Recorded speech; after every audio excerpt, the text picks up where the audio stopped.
Okay, so solving linear trigonometric equations in sine and cosine. Now, I did take this from the book, so that's where this language comes from.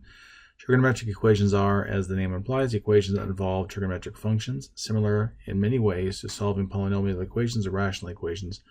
Only specific values of the variable will be solutions, if there are solutions at all.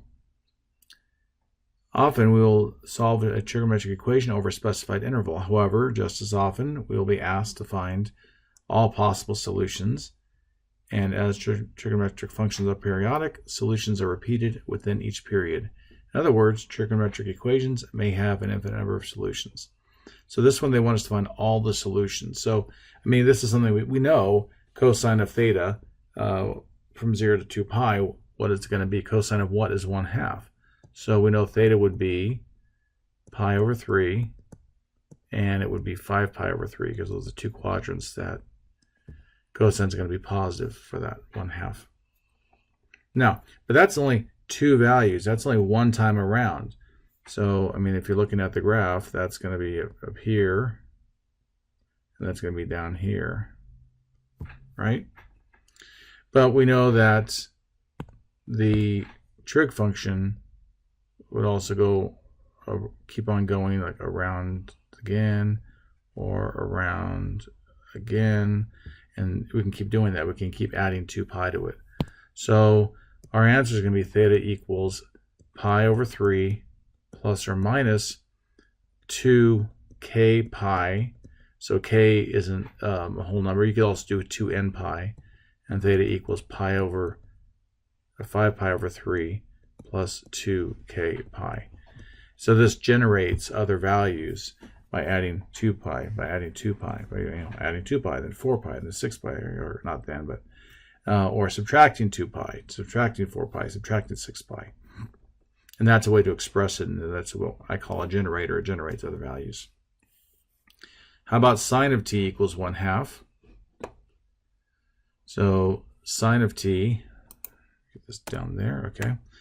When is t, sine of t, sine of what's 1/2? So that's whenever t is going to be pi over 6. And then it's also going to be when t is, what was it, 5 pi over 6? I mean, we're looking at first quadrant, pi over 6. And then over here, 5 pi over 6.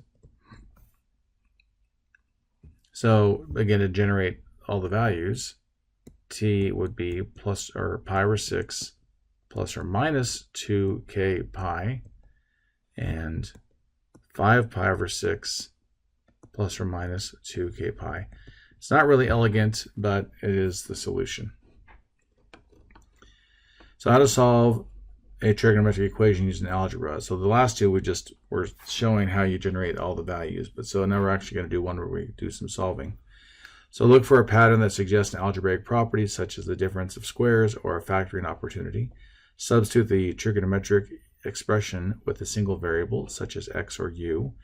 Solve the equation the same way an algebraic equation would be solved. Substitute the trigonometric expression back in for the variable in the resulting equations, and solve for the angle. So if I have 2 cosine of theta minus 3 equals -5. Now what they're suggesting is we could say u equals cosine of theta. So, I mean, this one I probably wouldn't do this, but if I was doing a squared, then I probably would. So this would be like 2u minus 3 equals -5.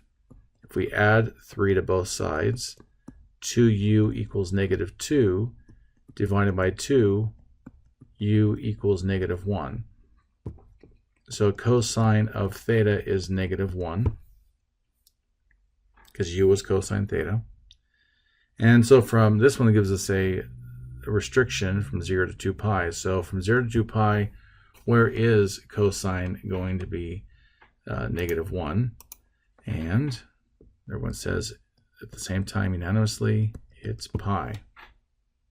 Or, yeah, okay. I was going to say, is there another way to say that? Not unanimously, but all together.